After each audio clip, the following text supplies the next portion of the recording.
Satan aime quand les enfants naissent. Quand tu es une femme, tu accouches, sois prudente. C'est là souvent que des gens viennent abîmer les enfants. Dans les maternités, il y a un grand travail satanique, démoniaque, parce que c'est le commencement. Mais aussi, à la maternité de Jésus, l'étoile était là, les anges étaient là. Alpha aussi. Dieu vient dans les maternités, Satan aussi vient dans les maternités, si vous ne savez pas. La plupart d'entre nous ont été détruits quand? Dans l'enfance. La plupart des choses que nous transportons jusqu'à aujourd'hui, ça a commencé où? Dans l'enfance, au début. Mais remarquez aussi, Satan aime la fin. Pourquoi? Parce que Dieu dit aussi que la fin d'une chose est meilleure que son commencement. Quand est-ce qu'il est venu tenter Jésus? À la fin du jeûne. Pourquoi? Tu as toute la récompense, il va t'arracher. Quand est-ce qu'il est venu séduire Salomon? À la fin. Il aime le début, il aime la fin. Goliath venait le matin et le soir. Qu'est-ce que je suis en train de dire aujourd'hui? Mes frères et sœurs, j'étais en train de prier pour cette année et pour la fin de cette année. Nous devons être très prudents en cette fin d'année. Il y a un grand combat contre le corps du Christ. Des morts, des maladies. Je n'ai jamais entendu une fin d'année pareille. Les gens m'appellent de partout. Celui-ci, son frère meurt, sa soeur meurt. L'autre, son père, sa soeur, sa mère, son frère. Des gens malades, des choses terribles. Mais Dieu m'a dit, ce n'est pas que dans le domaine physique, c'est aussi dans le domaine spirituel. Dans le domaine spirituel, Satan veut frapper les gens des maladies. Et Satan veut tuer. Il veut tuer physiquement à la fin de l'année. Et il veut rendre malade physiquement à la fin de l'année. Il veut créer des catastrophes naturelles à la fin de l'année. Mais il veut aussi des maladies spirituelles à la fin de l'année. Il veut aussi des morts spirituelles à la fin de l'année. Et il veut des scandales ecclésiastiques à la fin de l'année. N'attendez pas décembre pour vous réveiller. Réveillez-vous déjà maintenant. N'attendez pas décembre pour vous réveiller. Réveillez-vous déjà maintenant. L'ennemi veut te frapper de maladie. Que tu finisses cette année malade. Il veut frapper de mort. Physiquement. Même si tu vas aller au ciel. Mais tu quittes la terre avant le temps. Car sachez que Satan a cherché à tuer Jésus même avant le temps. Même avant le temps. Jésus fuyait. Jésus évitait. Il aurait pu tuer Jésus-Christ même à 29 ans. Même quand Jésus est né, Satan voulait le tuer. Des catastrophes. Pour nous ici à Kinshasa, c'est pluie. Il ne faut pas seulement rire. Il y a pire que ça qui va venir. Et des gens risquent de mourir. Nous sommes l'église, pas pour constater, mais pour empêcher que les choses arrivent. Les païens peuvent dire, maïe, maïe. Pas toi. Il y a de cela 4 ans ou 3 ans, un jour je suis à la maison chez moi. Le frère Miché, notre pianiste, m'appelle. Je dis, quoi Miché? Je suis en train de mourir. Tu es en train de mourir comment? Je me noie. Où? Dans ma maison. Tu te noies dans ta maison? Oui. L'eau est entrée, je me réveille, je ne peux pas sortir. J'ai quitté ma maison à Pigeon jusqu'à Limété. J'ai appelé les frères qui étaient à Limété. Il y avait le frère Sion qui savait nager. Il a nagé sur l'avenue. Il est allé dans la maison de Miché. Il a sorti Miché de là. Et aujourd'hui Miché est marié. Aujourd'hui Miché est marié. Aujourd'hui Miché est marié. Sion aussi est marié. Si nous n'avions que constaté, ce frère-là serait mort aujourd'hui.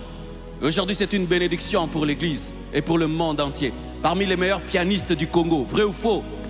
Mais pourquoi on a réagi? Nous devons prier. Lorsque Job a été frappé, il y a eu le feu, il y a eu la tempête. Tu aurais cru que ce n'est que normal. Mais derrière, il y a des esprits de pauvreté qui détruisent des maisons, qui détruisent tout. Seigneur, nous acceptons la pluie. Mais bêta malembe malembe.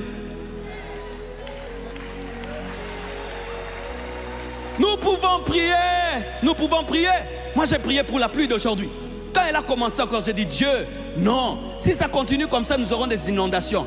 Tu peux l'arrêter, elle tombe même jusqu'à 3 heures. Et puis elle tombe même à 12 heures jusqu'à 13 heures. Et puis encore, au qui dosier en haut.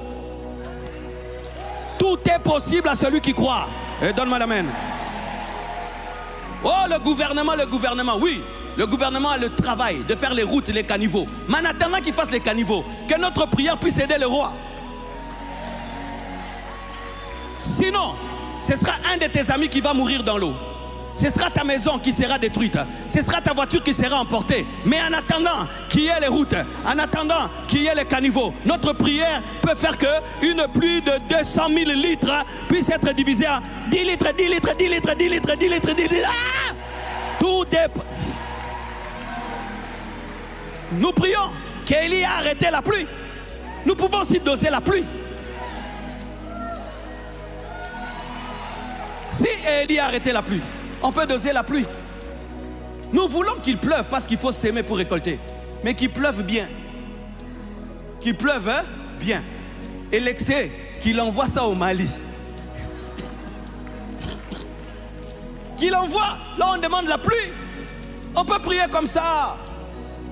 Aujourd'hui, quand j'ai vu cette pluie, j'ai dit, Seigneur, si ça continue comme ça. Et là, c'était même pas pour le culte. Parce que maintenant, j'ai un tel fardeau pour le Congo. J'ai dit, oh Dieu. Quand il s'est arrêté à 3 heures, j'ai dit, merci Seigneur. Elle peut pleuvoir même vers 15 heures jusqu'à 16 heures. Et puis, il pleut encore un peu. Et puis, encore un tout petit peu. Pour que nos petits caniveaux puissent respirer. En attendant les gros caniveaux. Nous ne sommes pas les païens qui aimons le malheur. Nous sommes le sel de la terre, la lumière du monde. Nous sommes le sel de la terre, la lumière du monde. Parce que quand il y a ces éboulements, ce sont des hommes réels qui souffrent. Des personnes réelles. Aujourd'hui sur TikTok, nous sommes en train de rire. Nous rions. Une maison inondée. Des télévisions, des chaises. Il y a des gens qui n'auront plus jamais de télévision, qui n'auront jamais plus de chaises. Mon cuisinier a tout perdu. Tout perdu. Tout perdu dans une de ces dernières pluies. Et nous nous rions. Mais ce sont des personnes réelles qui sont en train de finir l'année dans les pleurs. Certains malades. Car si une telle eau entre dans ta maison, détruis le plan du diable. Détruis le plan du diable. Anéantis le plan du diable.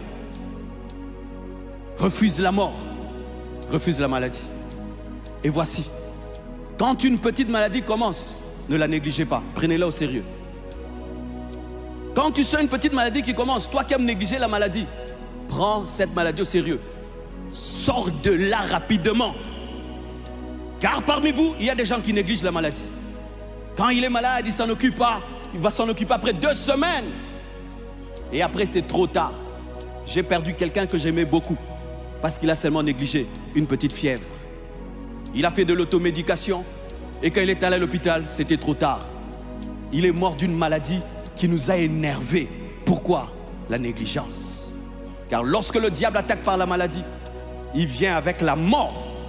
Mais toi, tu négliges cette mort parce que tu trouves que c'est... J'ai un peu mal à la tête, j'ai un peu ceci. Arrête ça. C'est une direction de Dieu.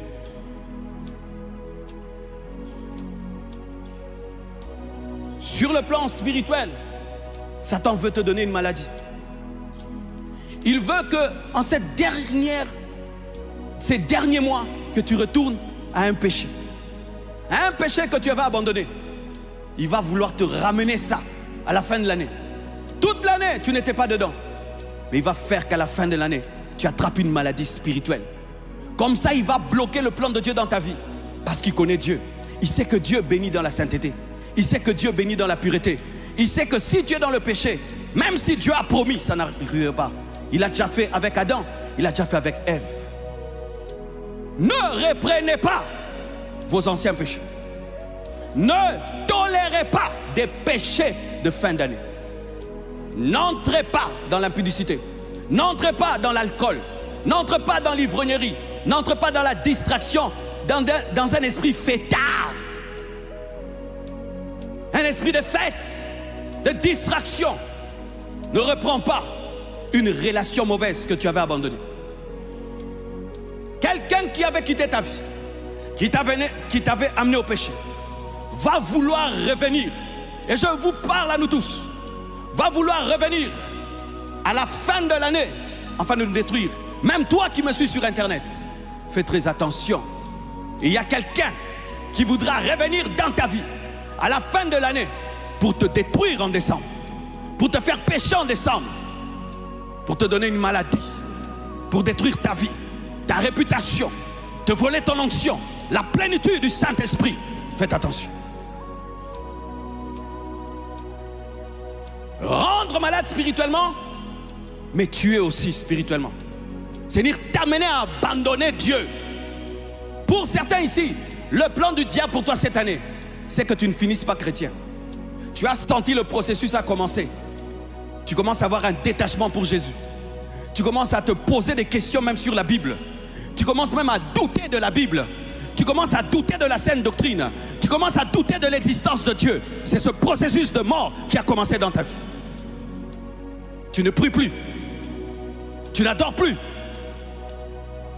La vie chrétienne est devenue froide pour toi. La mort a commencé. Lorsque la mort commence, le froid commence au niveau des pieds et commence à monter. Et la froideur spirituelle commence à te prendre. Ne prends pas ça à la légère. Certains, cette année, Satan veut que tu redeviennes un païen. Que tu rentres dans le monde et que ce soit ton dernier culte et que l'année prochaine, on ne te voie plus jamais et que tu rentres dans le monde. Et il veut des scandales. Prions pour le corps du Christ. Qu'on puisse finir cette année sans scandale. Qu'on finisse cette année sans scandale. De la même manière qu'il y a des épidémies, des éboulements, il y a aussi des éboulements spirituels. Une personne qui fait quelque chose, mais qui crée un scandale. Que le scandale ne vienne pas de toi. La Bible dit, le scandale viendra et doit venir, mais malheur à celui par qui il viendra. Le scandale touche un homme, mais tue des hommes. Le scandale touche un homme, mais tue des hommes. Lorsque tu voudras faire quelque chose, ne pense pas qu'à toi. Pense à nous tous. Pense à ta famille. Pense à tes enfants.